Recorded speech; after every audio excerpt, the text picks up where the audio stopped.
ดูแบบใดก็ได้เนาะน้ำเนาะดูโดยแบบใดก็ได้ดอกบ่ยากดอกซะนะเฮาก็สิมาขึ้นก็ขึ้นบ่หลายเทื่อดอกขึ้นลำเทื่อนี่แหละเนาะดูผู้อยู่แล้วไอ้น้ำไปแล้วผู้บ่าวมากันน้ำกันเนาะเฮ้ยเนาะยังมีคนจีบอีหลีบ่เฮ้ยบ่มีกำลังเลยเนาะให้จีบขี้ลายฮะให้จีบขี้ลายโอ้ยอย่าว่าซั่นนะโอ้ยเนาะคนขี้ร้ายก็โตก็ยังมีผัวโตเลือกโคตรเด้เขานั่นเขามีเสน่ห์น้องน้ำบ่มีเสน่ห์มีเบิดนางเอ้ยคัสนีเสน่ห์กันอยู่นำคำปากคำเว้าเฮานี่แหละเสน่ห์กันอยู่นำคำเว้าคำจานี่แหละเฮ้ยข่อยบ่เป็นเบาบ่เป็นจ้าซ้ำบ่เป็นเว้าบ่เป็นจาซับนี่แนวคนขี้ลายเก้ยว่าเพิ่นสิเว้าลุงนี่ลุงขี้ร้ายอยู่บ่ลุงนี่ลุงขี้ร้ายอยู่บ่ลุงรอบ่เว้าซื่อๆบ่หรือว่าเล่นรอหมดทีมงานนั่นบ่แม่นผู้เดียวลุงรอหมดเอามาที่นี่เนี่ยไผรอก็ไผก็หมู่เลยรอเนี่ยเบิดแบบว่ารอด้วยสายตาตัวแบบรอก็หมู่ซั่นนะ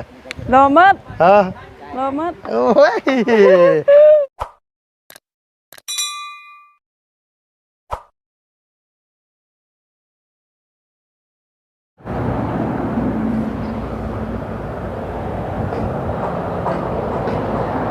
กับสบายดีพ่อแม่พี่น้องเบิดสุขุสุคนเด้อพี่น้องเด้อระวังในและกะต่างประเทศทั้งพี่เนาะที่เขามารับมาชมช่องของลุงเฮิมชาแนลคือเก่าคือเดิมพี่น้องเอ้ยเปิดคลิปมาพบมาพอกันมื้อนี้ก็อยู่บ้านสกีพินเมืองเซโปนแขวงสวรรณเขตนะพี่เนาะมาพบพี่พบน้องกันมื้อนี้ก็อยู่นี่แหละพี่น้องเอ้ยอยู่เฮือนซ่านบ้านซองของน้องน้ำเพิ่นพี่น้องเอ้ยกะมือฮอดงามยามดีนะพี่น้องมื้อนี้ก็เป็นเดือน4ออกใหม่10ค่ำนะพี่น้องย่อเฮือนย่อซ่านน้องน้ำเป็นมื้อวันเสาร์พี่น้องเอ้ยกับถือว่ามื้อจบมื้องามงานแต่งก็หลายมื้อนี้พี่น้องงานยุกเฮือนยุกซ่านขึ้นบ้านใหม่เอาคงเอาขวัญเนาะพี่น้องมื้อนี้เนาะหลายพี่น้องเอ้ยมื้องามยามดีเพิ่นก็เรียกไว้เป็นมื้อที่จบที่งามอยู่พี่น้องเนาะก็เลยมาแสดงความดีใจนำครอบครัวเฮือนซ่านอีหลาน้ำเพิ่นเนาะพี่เนาะลุงก็มาสวยแน่พี่น้องเอ้ยเพราะว่าทั้งนี้ทั้งนั้นก็เฮาก็บ่ค่อยสบายปานใดอากาศก็เปลี่ยนแปลงไปตลอดพี่น้องเอ้ยเนาะเดี๋ยวร้อนเดี๋ยวหนาวเดี๋ยวหนาวเดี๋ยวร้อนโทรไปหาแม่น้องนี่ก็โอ้ยเบิ่ซั่นว่าพอขมอมบางว่าซั่นว่าเนาะอากาศเปลี่ยน2มื้อ3มื้อก็บ่สบายแล้วว่าซั่นว่าเมียก็ได้เนาะพี่เนาะอยู่มากันหลายฝ่าหลายปีแล้วฮู้เบิดพี่น้องเอ้ยคันว่าอากาศเปลี่ยนแบบนี้เปลี่ยนไปเปลี่ยนมาสิแม่น้องนี่เพิ่นสิฮู้เลยว่าลุงอาการบ่ค่อยดีแน่ๆแหละแต่ลุงนึงมาคันร้อนก็ร้อนไปเลยสิพี่น้องเนาะคันหนาวก็หนาวไปเลยก็บ่ค่อยเป็นหยังคันมื้อนึงร้อนมื้อนึงหนาวกลับไปกลับมา2มื้อเปลี่ยนเทื่อนึงนี่โอ้บ่ไหวพี่น้องเนาะมื้อเช้านี่ก็ใส่ยาไป 3-4 เม็ดพุ่นน่ะพี่น้องเอ้ยตื่นก็ 8:30 นแล้วมื้อเช้านี่ว่าสิตื่นแต่เช้าก็ตื่นบ่ได้คือเก่าพี่น้องเนาะเฮาก็ได้จักสิว่าแนวใดตื่นบ่ได้ก็คือว่าแหละพี่น้องเนาะมีแต่ว่ามาสะใครกลัวบ่มาพี่น้องไอ้ลุงก็ซื้อเครื่องดื่มมาให้ทางสร้างเพิ่นแน่M100เนาะพี่น้องเนาะสู้กำลังมาแสดงความดีใจนํกันนั่นแหละน้องพี่น้องโอ้พี่น้องเอ้ยนี่แหละเพิ่นว่าเนาะมื้อเช้านี่ก็แวะหาทั้งอีหลาไส้ทางอีแม่ใหญ่จะดีเพิ่นมาแทงปักเซ่พี่น้องเพิ่นมาซื้อกล้วยเพิ่นเป็นแม่ค้าขายกล้วยพี่น้องเนาะเพื่อว่าสินำส่งไปให้พี่ให้น้องทางต่างประเทศพี่น้องเอ้ยส่งไปไทยไปทางประเทศไทยไปทางฟังพุ่นแหละพี่น้องเนาะก็เลยพบพ่อกันมาโดยบ่ได้นัดหมายพบพ่อกับแม่เพิ่น2คนโอ้แม่เพิ่นก็ติดกรรมทางทีมงานเบิดสุขุสุคนแล้วพี่น้องเนาะก็ดีมุกดีใจหลายๆลุงก็ได้ที่ว่าแม่เพิ่นติดตามเนาะพี่น้องไปพี่น้องมีแต่ว่าสิเอาเครื่องดื่มเอาM100ไปให้ทางไอ้สร้างเพิ่นพุ่นกำลังบุกกำลังบืนอยู่เด้พี่น้องเนาะอยู่ผู้ป้าจ้ะก็ถือว่าย่อขึ้นมาแล้วก็ใหญ่อยู่เลยพี่น้องเฮือนชานบ้านซองก็ได้เพิ่นสนิทปรับสนิทแต่งสำดอกเนาะพี่เนาะป้ามีแต่ว่าเอาเครื่องดื่มเครื่อง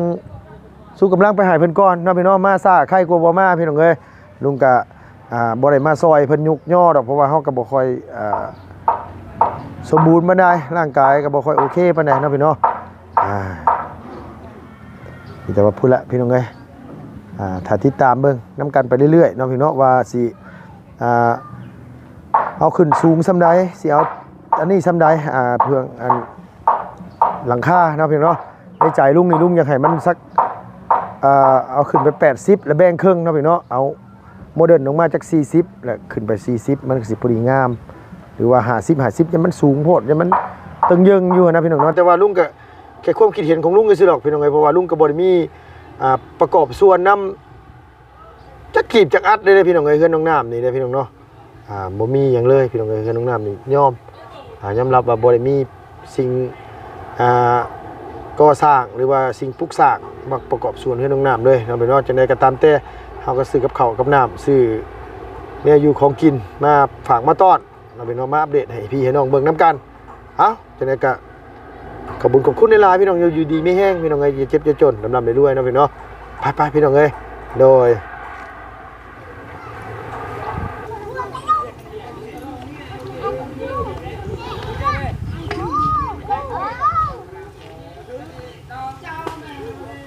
เราเป็นเนาะเพิ่นกำลังงานว่าขึ้นไปตีจ่ายใส่อันนี้มันอยู่เนาะพี่เนาะลงมือแล้วพี่น้องเอ้ยยกย่อเสาเฮือนน้องงามนี่สิงามกว่าเสาเฮือนน้องไส้เลยพี่น้องเอ้ยลุงเบิ่งคักๆแล้วเสาเฮือนน้องน้ำมันสิโอเคกว่าทั้งเฮือนอีหลาไส้เพิ่นหลายเนาะพี่เนาะตัวนี้ก็คักพี่น้องเอ้ยถือว่าย่อมาแล้วก็อ่องต้องหรือว่ามันเป็นน้ำสร้างหรือว่าใดๆพี่น้องเอ้ยตัวนี้ก็ได้แต่ว่ายอมรับว่าเสามันสิใหญ่กว่าเฮือนน้องไส้อยู่สร้างตีนเสาเนาะพี่เนาะเพิ่นก็อันนี้โอ้เนาะโดยกำลังส้มสีเซลกันอยู่เนาะพี่น้องเนาะในโทษทานในลูกเลี้ยงบ่หรือลูกเมียหรือลูกเจ้าไปทั้งมึงเห็นไหมครับว่าแล้วลูกเลี้ยงเนี่ยไม่เจ้าคนหน้าปันนะบอกเขานั่นนี่ครับว่าแม่ว่าอันนี้แหละพี่น้องเพิ่นว่าคำว่าหัวหน้านี่สั่งเอารถได้ยังก็ได้โดยสบายดีได้เด้อโดยอยู่ดีมีแห้งบ่ได้มาย่ออันเอาหือเอาแห้งซอยซ้ำมื้อเช้านี่ก็ได้มันเฮาบ่ค่อยสบายปานใดจะคน4เนาะบ่มีเหือมีแห้งก็เติมเหือเติมแห้งเข้าไปเฮาก็ได้เนาะพี่น้องเอ้ยอันนี้ก็ทั้งไอ้สร้างเพิ่นมากันเฮ็ดกัน4คนทางลูกพี่ก็อยู่ข้างล่างทางคนงานก็บุกอยู่เทิงแต่บ่ได้ว่าเป็นลูกพี่ลูกน้องดอกพี่น้องเฮ็ดนํกันเนาะซอยกันโดยเป็นไงเนาะทางพี่ก็นั่งแยงเฮือนอยู่เนาะโอ้ยบ่กล้ามาแต่เช้าเด้อเพราะว่าฮู้อยู่เนาะว่าสิได้กินหยังเพิ่นบอกว่าเพิ่นสิก้อยมะฮุ่งให้กินว่าซั่นว่าลาบมะฮุ่งยังเหลืออยู่บ่ให้ลาบมะฮุ่งนะพอได้ซิมอยู่บ่สบายดีโดยหมดแล้วของกินมาครับเบิดแล้วเฮาก็บ่ได้ว่าหยังนะเฮาลุงก็กินมาเรียบร้อยขอบใจเด้อกินอยู่บ่เอ็มร้อยนี่บ่เคยกินบ่เคยกินลงเบิ่งมื้อ3เป็นอย่าบอกได้ว่าแกะบ่ได้อีกขมั่งเลยนำเว้ยมันพลาดพี่น้องเอ้ยมันพลาดเพิ่นว่ามันมึนแกะได้บ่เอามาตัวจับมาเดี๋ยวลุงแกะให้มาจับกล้องมาพี่น้องเอ้ยน้องเพิ่นมันพลาดไปซั่นว่าโอ้ยมันพลาดดีเด้นะมื้อนี้แน่บ่ได้แกะบ่ได้พี่น้องเนาะเปลี่ยนใหม่เสร็จก่อนโอ้ยขมั่งเลยเฮ้ยเฮาก็ได้พี่น้องเอ้ยแถวจนออก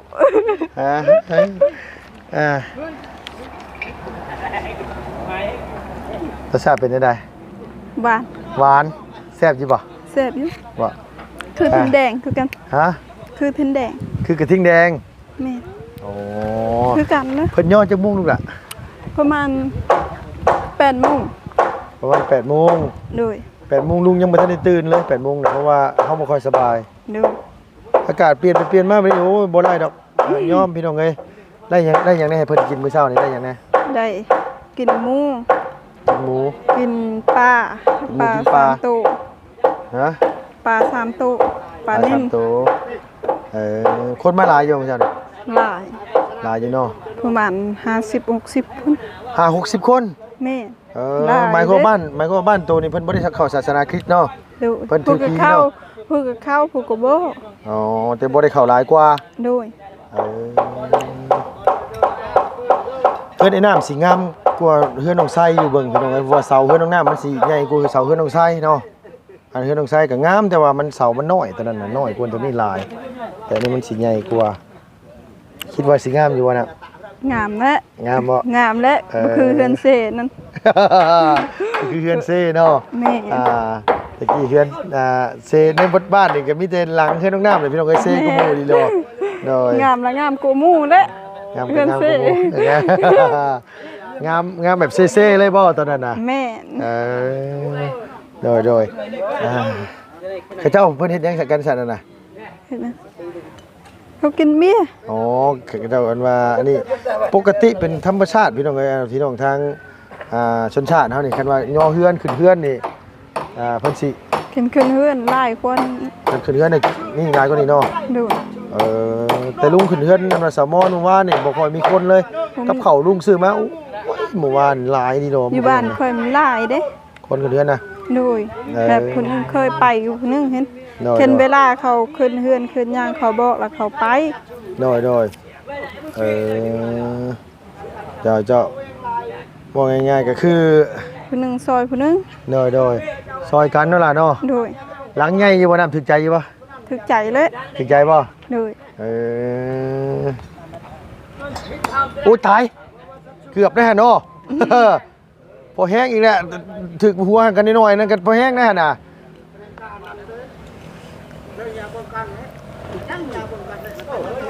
เพิ่นกำลังกันว่า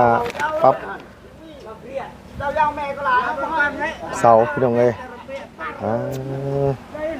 โดยเพิ่นย่อแล้วก็ประมาณ 8:00 น 9:00 นนั่นล่ะเนาะ โดย กินข้าวกินน้ำแล้วกับเพิ่นไปกดมันกดให้เพิ่นบาทที่นี่ โดยก็มือนะหมู่บ้านนี่ทาลุงไปน้ำอยากกินอาหารย่างสิซื้อให้ ลุงไปพูดน่ะมันบ่มีหมู่ชื่อได้ลูกเลยเมื่อวานนี่นะ เฮาจนท่าสิใส่เด้ลุงฮอด8:00 9:00 นจนกินข้าวท่าลุงอยู่ เมื่อวานนี่บ่เฮาฟ้าวน้ำในได้เมื่อวานนี่มันก็เฮาบ่ค่อยสบายกายเฮาแน่เอาบ่เสียงเข้ามาบ่เมื่อวานนี่น่ะ โดย นั่นแหละเข้ามาช่วงค่ำๆเนาะ โดย แต่ช่วงนี้บ่อยากนัดไผเลยพี่น้องเอ้ยร่างกายตัวเองบ่ค่อยสบายบ่อยากนัดไผเลยยิ้มเลย นัดแล้วมันเฮ็ดบ่ได้บ่แม่นหยังดอกมื้อเช้านี่หมายความมีคนมาซอยหลายอยู่บ่นาง หลาย เขาเสาเฮงเขาน้องน้ำเขา เสาเฮงเสาเพนเสาเพชรเสานุ้ยและอันนั้น ไผสินุ้ย แถวบ้านนี่ แถวบ้านนี่บ่ โดยหมู่เฮ้ย เป็นหมู่ชื่อเจ้านี่บ่ โดย อืม กับลูกป่าเพิ่นนี่ โดยมาซอยกัน โดย ย่อข้าวมื้อเช้า โดย พี่น้องเอ้ยวาสนาบ่ได้กินลาบมังคุงซ้ำเนาะ ย่างบางหุงตำไหม บ่ต่ำเนาะต่ำมันบ่แซ่บดอกเฮ้ยมันบ่คือลาบเลยเฮ้ย หลับหมดแล้ว ลาบเบิดแล้วเนาะ โดย มันบ่แซ่บคือมันบ่คือเลยแซ่บนะมังคุงนะอยากกินลาบมังคุงนี่นะเดี๋ยวนี้นะ กินลำบางหุง แม่เจ้ากินแล้วว่ายานะเอาต้มนะ นั่งกินยาลงงดอยู่มื้อนี้แหละสิหมด กับเวลากินยาที่ลุงซื้อมาให้นั่นบ่ให้เพิ่นกินเหล้าเด้อนางเด้อ โดย เหล้าเบียร์ โดย ทุกสิ่งอย่างที่เกี่ยวกับของดองนั่นแหละ โดย บ่ให้เพิ่นกินบ่ได้ เพราะว่ามันเสียดให้ยาจืดโอ้พี่น้องไอ้มะม่วงก็คือว่าเป็นลายดอกมันคือลายอยู่มันคือบ่เป็นหมากเทื่อเนาะน้ำเนาะ มันบ่เป็น มันบ่ดก คนบ่จกตกห้ามเนาะ แม่ คนบ่ห้ามเนี่ยมันก็เลยนี่พี่น้องเอ้ย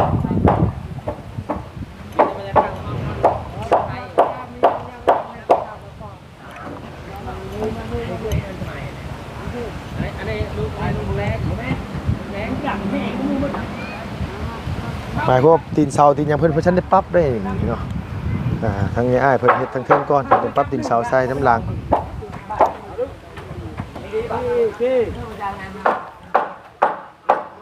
หลังเพื่อนน้องน้ำนี่สิคักอยู่ตีนเสามันสูงได้เนาะมันก็บ่ง่ายยืนนี่ประมาณอยู่1.9 เมตรขนาดพี่น้อง1.90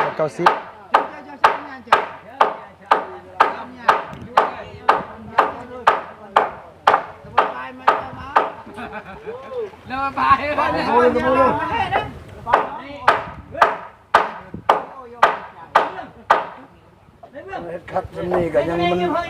รวมจังหน่อยมันแห้ง แมนไม่มันดิบ บังคับเอาเลย โดยคันว่าเฮาตอกรวมนี่เวลามันแห้งแล้วนั่น เห็นคนนั้น แห้งนักกว่าหันคันว่าบังคับซำนี่เวลามันแห้งแล้วกิ๊บเกี่ยมเขาได้พุ่นแหละพี่น้องเอ้ยอันนี้อ้ายเราเฮ็ดยอมรับเลยคักเกาหลีพี่น้องครับมันบ่ได้รวมไม่หยังเลยเว้าถึงเรื่องสร้างพอดีมีแม่คนหนึงเพิ่นอยู่แถวบ้านเพื่องนี่เพิ่นถามหาสร้างว่าสร้างที่แบบอันว่าเฮ็ดแบบนี้เนี่ยคนใดเฮาก็เลยเอาเบอร์เบาตูนให้เราบอกว่าเราอยากจ้างให้อ้ายไปเฮ็ดมีแต่ว่าโอ้สิได้รับงานต่ออยู่ได้นี่ได้เฮาว่าพ่อแม่เพิ่นเป็นคนปักเซ่แต่ว่าเพิ่นมาเป็นแม่ค้าขายรับซื้อกล้วยอยู่แถวนี้แหละแล้วเพิ่นมาซื้อที่พี่แหละเพิ่นอยากเพื่อนชกแบบเดียวกับของน้องน้ำนี่แหละแบบของน้องน้ำน้องไส้นี่เฮาก็เลยว่ามีเขาก็เลยว่าเขาก็อยากแนะนำสร้างที่โตเฮ็ดแบบมันงามแน่แหละว่าไงว่ามันเจ็บมันเฮ็ดจบเจือว่าไงเฮ็ดแล้วมันโอเคแหละพี่น้องเอ้ย เรื่องแล้วไป โดยมีแต่ว่าแม่เราว่าอยากได้เบอร์สร้างแต่เขาเอาเบอร์มาป้องให้เราไปให้เราติดต่อมาหานี่อย่างก็ติดต่อมาหาคันอ้ายเพิ่นเฮ็ดเดียวอยู่บ้านสกีแล้วก็มีแต่ว่าสิให้แม่เพิ่นติดต่อมาหาชื่ออ้ายเองให้เพิ่นมาเบิ่งแบบอยู่พี่ก็ได้แบบเพิ่นอยากได้ทรงนี้เลยแหละมันว่าทรงมันงามเหมือนกันว่าเพิ่นเฮ็ดอยากเฮ็ดเพื่อนไม้นี่แหละโอ้เพิ่นว่าหยังก่อนเราโย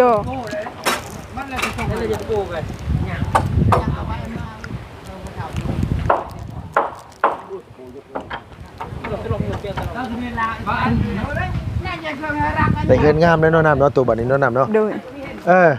ทางบันไดขึ้นตัวเอาขึ้นแบบไรน้ำอ๋อเอาย่างขึ้นซี่เลยเนาะล่ะเนาะ โดย เอาย่างขึ้นทั้งนี้แล้ววะ โดย ขนาดย่างขึ้นทั้งนี้มันสิงามกว่าบันไดบัดขึ้นน้องไส้บัดเอาขึ้นไปทั้งหลังพี่น้องเอ้ยเอาขึ้นมาแบบนี้ขึ้นน้องไส้นะขึ้นน้องไส้มันเอาขึ้นมาแบบนี้แต่ว่าลุงมามันบ่คักปานนั้นเอาขึ้นแบบนี้นะ ขึ้นทางไหน ฮะเอาขึ้นมาแท็กซี่ป่ะจ๊ะ แม่ เอาขึ้นแบบนี้เลยล่ะแบบว่า คือกัน หน้าเฮือนเฮาอยู่ซี่เนาะเฮาเอาขึ้นซี่มันสิบ่งามกว่าหรอ ผู้คือกัน ฮะ เราบอกขึ้นทางนี้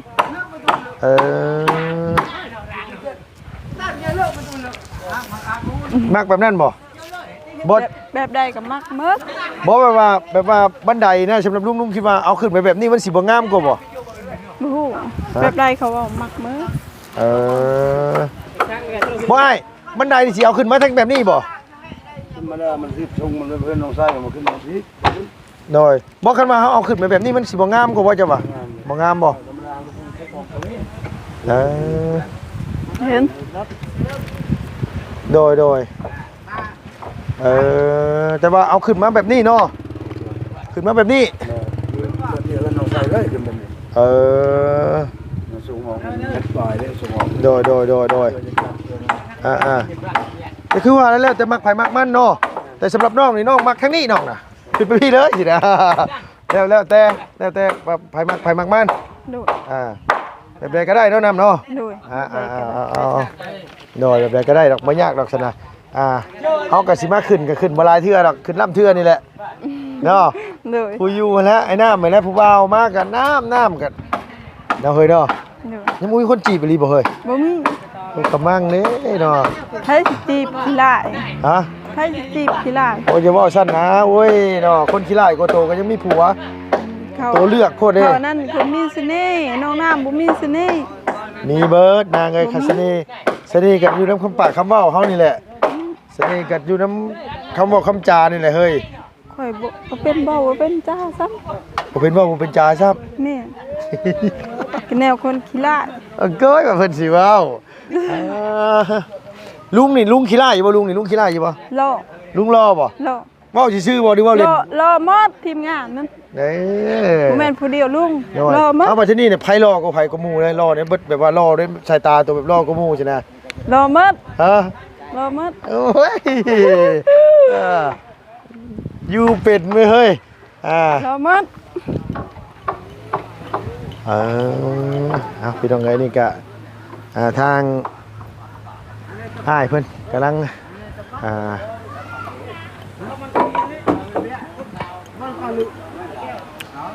เตรียมใส่ไอ้หยังมันเนาะเพิ่นว่าอาข้างเฮือนนี่แหละพี่น้องเอ้ย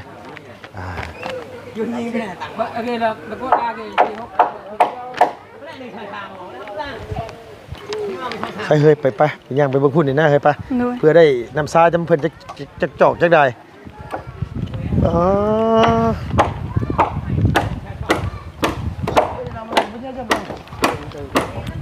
อ้ายเอ้ยลงมาเป็กน้ำซาน้ำหยังก่อนเด้อ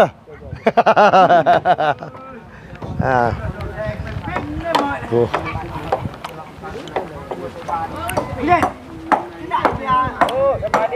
โดยบันชวนสบายดีพี่น้องเอ้ยโดยสบายดีโดยเจ้าซื้อได้เบายังเขาซื้อลุงเฮิมโดยเสียงบ่เด้โอ้ยบ่สิบ่อยากเว้าน้ำกันนี่เฮาจำคนรอคือเฮาก็ยังบ่ได้บัดทีนี้ก็ยกง่ายเลยเพื่อนเพิ่นเนาะเฮามากินโดยมาเมื่อวาน เจ้าแพ้ไงคำคูณโดยเจ็บอย่าได้ความใครอย่ามีโดยสุขภาพเข้มแข็งเด้อโดยสาธุโดยเจ้าผู้ช่วยมาแต่ไสเจ้ามาบ้านซะแล้วพุ่นนะจังได๋บ่พี่น้องเด้ พี่น้องกันโดยหักแพงเด้อบ่าวบ่ได้กินแล้วว่ายาบ่ได้กินแล้วว่าน้ำซ่าน้ำเขาฮะบ่เฮิมเด้อบ่เอาลุงเมาลูกหล่ะขอบใจหลายๆโดยเจ้าให้ชื่อเลข6โตถูกเด้อโอ้สาธุเฮาก็อยากถืออยู่เฮาก็ได้อยากรวยคือกันโดยอยากรวยคือกันแหละโอเคอยู่ดีมีแห้งพี่น้องเอ้ยเพิ่นทั้งพี่เพิ่นกำลังจิบน้ำชากันอยู่โดยโอ้เนาะ